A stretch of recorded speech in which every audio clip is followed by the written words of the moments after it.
Hello friends, interior detail में आपका स्वागत है। आज हम एक बेडरूम में जो बेड रखा जाता है उस बेड के एक पर्टिकुलर हेडबोर्ड की डिटेल पे वर्कआउट करेंगे। तो ये मेरी स्केच वीडियो है नंबर 1। यस, सही सुना आपने। मैंने अपनी लाइफ में बहुत स्केचेस बनाए हैं, बहुत डिटेलिंग पे वर्क किया है, बट ये वीडियो में मैं पहली बार रिकॉर्ड करने जा रहा हूँ। आज नंबर 1 है, कल को नंबर 100 भी होगा, 1000 भी होगा। तो आप लोगों की दुआ है जो ये इस मकाम तक पहुँचाएंगे। तो नंबर 1 में हम वर्कआउट करने जा रहे हैं हेडबोर्ड डिटेल। मैं आपको इसमें बताऊंगा कि हेडबोर्ड जो है, ये पर्टिकुलर इमेज में जो आप हेडबोर्ड देख रहे हो, इसमें बेसिकली बैक है और कर्व साइड है। तो ये जो हेडबोर्ड है, इट्स समथिंग लाइक दिस। अगर कोई इसको कोरिलेट करने जा रहा है तो ये बिल्कुल ऐसे ही है।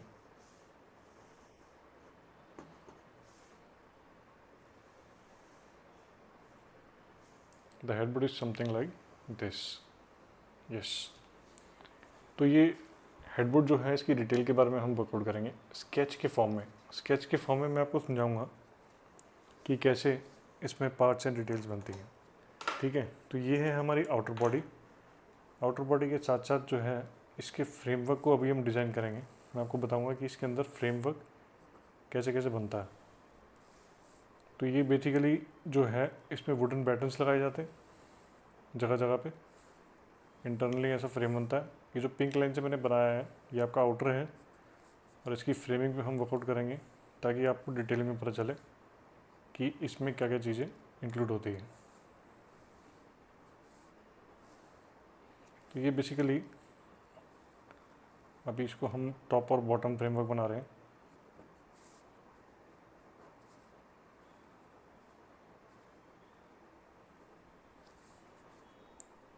इस तरह से इसका बनेगा फ्रेमवर्क।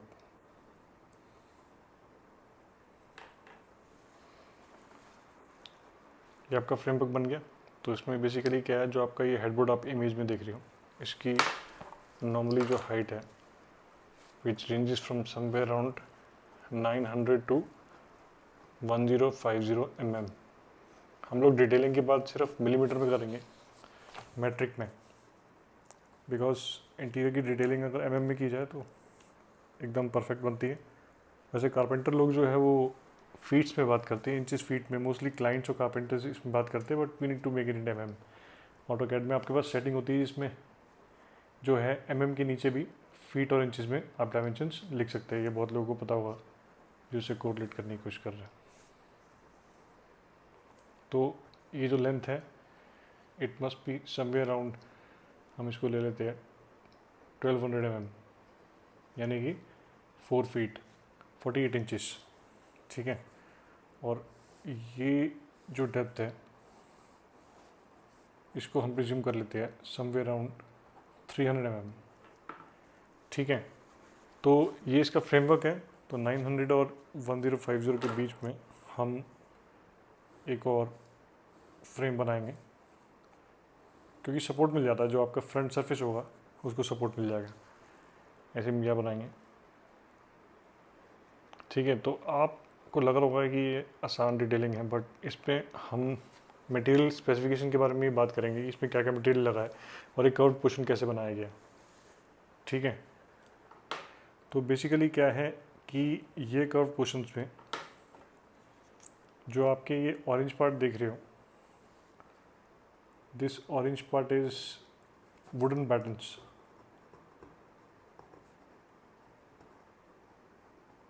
इसको लकड़ी के पत्ते भी बोलते हैं हिंदी में, लेकिन ये वुडन पैटर्न्स है। तो ये वुडन पैटर्न्स जो आपके साइजेज आते हैं, ये आते हैं 1.5 इंची बाय 1.5 इंची बाय 2 इंची में आते हैं, यानी कि 37.5 mm इंटू 50 mm की साइज़ में आते हैं। इसकी लेंथ होती है, इसकी जो स्टैंडर्ड लेंथ मार्केट में मिलती है दैट इज़ 10 फीट से 12 फीट, समवेयर अराउंड 3000 टू 3200। ठीक है, तो ये पैटर्न्स को काट काट के ऐसा फ्रेम बनता है, ठीक है। तो इन सब चीज़ों में क्या है, ये जो कर्व्ड पार्ट है, कर्व्ड पार्ट में ये लोग क्या करते हैं कभी कभार कि कर्व्ड पार्ट में जब वुडन का लॉग होता है तो वुडन के लॉग में से ऐसे पीस कटवा लेते हैं कर्व्ड, आप देख रहे हो, ऐसे करके इसमें से पीस स्कूप अप हो जाता है। तो उसी हिसाब से इसको एक्चुअली क्या है, किसी लेथ मशीन पे चिरवाना पड़ता है ताकि उसी हिसाब से फिर साइज़ निकलते हैं, ठीक है। तो ये हमने बात की बेसिकली इसके स्ट्रक्चर की, हेडबोर्ड के स्ट्रक्चर की, ठीक है। अब इसका जो फ्रंट सरफेस है, जब इसका ये फ्रेम रेडी हो गया है तो उसके बाद इसके फ्रंट पे हम लोग एक फिनिश सरफेस लगाएंगे। That finish surface can be in the form of ply, flexi ply, okay. Flexi ply का मैं यहाँ पे टर्म इसलिए यूज़ कर रहा हूँ, number 1 material was wooden batten, number 2 material is flexi ply. Sorry यार मेरी हैंडराइटिंग, एक्चुअली डॉक्टर लोगों से मेरी हैंडराइटिंग ज़्यादा सही है और आर्किटेक्ट लोग, इंटीरियर डिज़ाइनर्स की हैंडराइटिंग फिर भी फार बेटर होती है डॉक्टरों से। डॉक्टर की तो प्रिस्क्रिप्शन समझ में नहीं आती है। Anyways coming back to the point, ये जो फ्लेक्सी प्लाई है, ये फ्लेक्सी प्लाई हम लगाएंगे यहाँ पे क्योंकि ये कर्व सरफेस है, इसको बेंड करना है। तो नॉर्मल प्लाई में ये बेंड होता नहीं है, होता है उसका तरीका मैं आपको बताऊंगा, लेकिन क्या है कि नॉर्मली लोग 4 से 6 एम की फ्लेक्सी प्लाई यूज़ करते हैं। तो 4 से 6 एम की फ्लेक्सी प्लाई है, इसमें 4 से फ्लेक्सी प्लाई जो है आपकी 8 फीट बाय 4 फीट के साइज में अवेलेबल होती है और ये आती है कर्व्ड फॉर्म में, राउंड फॉर्म में, ठीक है। And the thickness varies from 4 mm to 6 mm depending on कि आपको कितना कर्व करना है और कहाँ का लगाना है। तो ये फ्लेक्सी प्लाई जो है इसके ये वाले सरफेस पे लग जाती है, पूरा जो कर्व्ड सरफेस है इसमें ऐसे लग जाता है, ठीक है। ये फ्लेक्सी प्लाई लगी। अब जो आप इसकी डिटेल देख रहे हो, इसकी डिटेल में क्या है कि यहाँ पे कर्व्ड है सरफेस, ये कर्व्ड सरफेस है। तो पहले टाइम में क्या होता था कि कर्व्ड सरफेस को क्या है कि एक, अगर हम इसका जूम आउट डिटेल देखेंगे तो ऐसा करके वुडन पैटर्न लगाया जाता था। वुडन पैटर्न के बाद ये आपका पोर्शन आता था, ये कट लाइन दिखाएंगे हम, कट लाइन दिखाने के लिए। तो ये बेसिकली क्या है, ये वुडन होता रहा, ये आपका विनियर होता था या पॉलिश की जाती थी इस पर। तो इसमें इन दोनों सरफेस में हमेशा 1920 का डिफरेंस आता था। ना व्हाट इज़ 1920? 1920 19-20 का जैसे डिफरेंस कहते हैं कि कलर वेरिएशन हमेशा होता था पहले, तो किसी भी तरह कॉम्प्रोमाइज़ करते थे डिटेलिंग पे और वैसा कुछ बनाया जाता था। लेकिन आजकल क्या है, ये वाला जो सरफेस है मैं आपको बताऊं कि इसमें जो टॉप फिनिश होगा, ठीक है, कभी कभार यहाँ पे वीनियर भी लगाते थे, वीनियर नॉर्मल जो 4 mm की वीनियर आती है 8x4 की, एंड यहाँ पे लैमिनेट भी लगाते थे कुछ लोग। लेकिन लैमिनेट में क्या है कि सिलेक्टेड शेड मिलते थे, तो सिलेक्टेड शेड हमेशा पॉलिश के साथ 19-20 रहता है और वो कभी मैच नहीं करता। लेकिन अभी क्या है, आजकल के टाइम पे मैं आपको बताऊं कि जो हम थर्ड मटेरियल की बात करने वाले हैं यहाँ पे, फर्स्ट हो गया वुडन बैटन जो अंदर का फ्रेमवर्क है, स्ट्रक्चर बन रहा है। सेकंड इज फ्लेक्सी प्लाई जो उसकी टॉप की और साइड्स की हमने जो फिनिश बनाई है कर्व सरफेस पे लगाने के लिए, ठीक है। अब इसमें क्या है कि आप यहाँ पे जो है इस साइड पे आप एक जॉइंट लाइन आ सकती है, इसमें कोई भी सरफेस लगा रहे हो उसमें जॉइंट लाइन आ सकती है, यहाँ पे जॉइंट लाइन आ सकती है, यहाँ पे जॉइंट लाइन आ सकती है। जॉइंट लाइन को डिवाइड कर सकते हो मटेरियल अवेलेबिलिटी के हिसाब से। फॉर एग्जांपल यहाँ पे आप 6 m की नॉर्मल प्लाई लगा सकते हो या आपको 6 m की फ्लेक्सी प्लाई लगा सकते हो, बट थिकनेस आपको सेम लेनी पड़ेगी ताकि ये इसके साथ मैच करे, ठीक है। तो थर्ड मटेरियल की हम जो बात करने जा रहे हैं दैट इज वीनियर, जो इसका आउटर सरफेस है veneer. It comes in 2 varieties. ये आता है हमारा 8x4 में and it comes in the form of 0.5 mm which is called as flitches, FLITCHES। आपने सुना होगा फ्लिचेस को पेपर वीनियर भी कहते हैं, यस पेपर वीनियर। और एक नॉर्मल वीनियर होता है, it is basically pasted on ply. Normal veneer होता है दैट इज़ 4 mm थिक, ठीक है। तो यहाँ पे फ्लिचेस का इस्तेमाल करेंगे हम।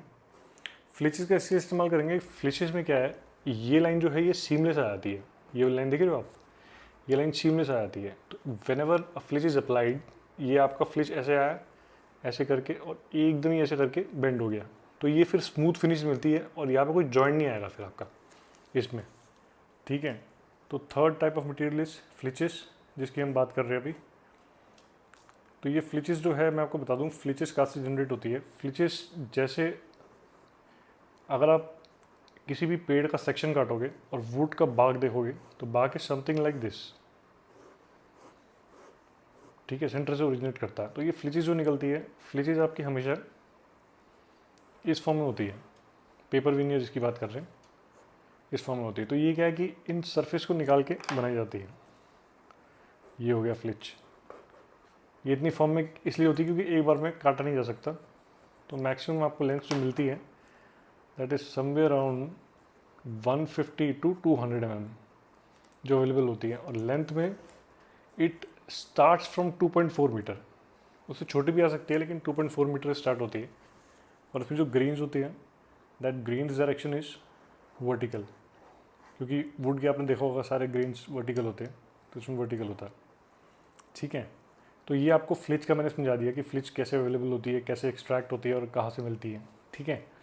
तो ये फ्लिचेस जो है पेपर विनियर, ये हम इसलिए यूज़ करेंगे क्योंकि ये फ्लिचेस आपके कर्व सरफेस में एकदम स्मूथ फिनिश देता है, ठीक है। और फॉर एग्जांपल ये आपके टॉप है, टॉप सरफेस, तो टॉप सरफेस का अगर हम बनाएंगे ऐसे समथिंग लाइक दिस, इसमें ये हमारे फ्रेमवर्क आ गया जो आपको दिखाई दे रहा है यहाँ पे, ठीक है। ऑरेंज पोर्शन जो ये वाली पोर्शन है ये आपका वो है। अब फ्लिच क्या है कि फ्लिच को कैसे यूज़ करेंगे हम, कि जैसे क्या होता है आपके ये आपका पेपर विनियर आपने लिया, ये आपने दो पार्ट में लगाया, तो इसमें बेनिफिट क्या होता है, ये जो जॉइंट होता है ना, जब हम इसको पॉलिश करते हैं तो उसके ग्रेन जैसे जाएंगे सीधे, तो ये मर्ज कर जाता है आपस में, पॉलिश में फिनिश में मर्ज कर जाता है, तो उसकी टॉप फिनिश लगाना बड़ा आसान है और ये सरफेस भी बेंड हो जाता है ऐसे। तो फ्लिच आप टॉप पे भी लगाएंगे और साइड्स पे भी लगाएंगे ताकि आपको स्मूथ फिनिश मिले कर्व्स की, राइट। और दूसरी जो चीज़ मैं आपको बताना चाहता हूँ उसमें, फॉर एग्जांपल इसका फ्रंट एलिवेशन अगर हम विजुअलाइज करें इस डिटेल का, तो इस somewhere around it will look like this, ठीक है। ये आपकी जॉइंट लाइन ये वाली हो गई, ये लाइन ये वाली हो गई, ठीक है। अब इसमें क्या मैटर करता है कि कभी कभार आप जैसे आप इंडिकेशन देते हैं, तो this is the indication of, बहुत लोगों को पता होगा, कर्व्ड सरफेस, मतलब यहाँ से यहाँ तक बेंड कर रहा है तो उसे कर्व्ड सरफेस में ये इंडिकेशन आएगा, ठीक है। प्लस ये आपकी थिकनेस है जो आपकी दिख रही है ये वाली, दिस वन। तो इसमें कर्व्ड सरफेस तो ये हो गया, but it is very important to show the veneer grain direction whenever you make the drawing. और आप समझा रहे हैं अपनी वर्किंग ड्राइंग्स बना रहे हैं तो उसमें ये ग्रेन डायरेक्शन जो वीनियर का, दिस इज़ द इंडिकेशन। अगर आप ग्रेन्स लगा रहे हो अपने हॉरिजॉन्टल में तो ग्रेन डायरेक्शन ऐसे आएगा, अगर आप वर्टिकल लगा रहे हो तो it will come somewhere around like this, ठीक है। तो ये हो गया आपका ग्रेन डायरेक्शन। तो इसमें वीनियर जो है आप लगाओगे ऐसे, ठीक है, ये आपकी ग्रेन डायरेक्शन लगी है ऐसे, ठीक है। इसको आप ऐसे भी लगा सकते हो, ऐसे भी लगा सकते हो, it depends on the design. अगर आप ऐसे लगाओगे तो it makes the particular item looks longer, ये बड़ा दिखता है ऐसे हॉरिजॉन्टल लगाने में। और इसको वर्टिकल लगाओगे तो इसकी जो लेंथ है उसको ब्रेक करेगा। तो अगर आपको लेंथ, कोई भी लेंथ ब्रेक करनी है तो आप विनियर लगाओगे in vertical direction like this, और कोई भी आपको लेंथ दिखानी है लॉन्ग में तो फिर आप इसको हॉरिजॉन्टल डायरेक्शन में लगाओगे। तो ये पेपर विनियर जो है इसकी टॉप की फिनिश है, ठीक है। You can use laminate also, अगर आपको लैमिनेट का कोई ऐसा शेड पसंद आ जाता है जो विनियर में नहीं मिल रहा तो you can use laminate also. But veneer क्या एक्चुअली स्टेन भी हो जाता है, तो कोई भी कलर आप उसमें यूज़ कर सकते हैं। So this was a particular detail of the headboard जो ये इमेज में आप देख रहे हो, पर्टिकुलरली लाइक दिस, ठीक है। और अगर डीप डिटेल में आप काम करोगे तो उसमें क्या है कि you need to plan other things also inside and around the headboard. For example you need to plan the switch boards. जो स्विच बोर्ड है उसकी पोजीशन इसके ऊपर लेंगे आप यहाँ पे। अगर आप कटआउट पहले से प्लान करेंगे तो आपको बैटन्स को प्लेस करने में आसानी होगी, एंड फिर आपकी स्विच प्लेट जो है वो इसके ऊपर आ जाएगी। एडवांस में आप कटिंग कर सकते हो इसमें, ठीक है, या फिर सब कुछ लगने के बाद भी कटिंग कर सकते हो, ऐसा कुछ इशू नहीं है इसमें। तो this was the detail of headboard detail. अगर आपको ये डिटेल पसंद आई है तो कमेंट करके ज़रूर बताइएगा, और मैं फिर मिलूँगा आपको नेक्स्ट वीडियो में। आप कमेंट सेक्शन में कोई भी डिटेल मेंशन कर सकते हो जिसके बारे में आप जानना चाहते हो। Thank you so much.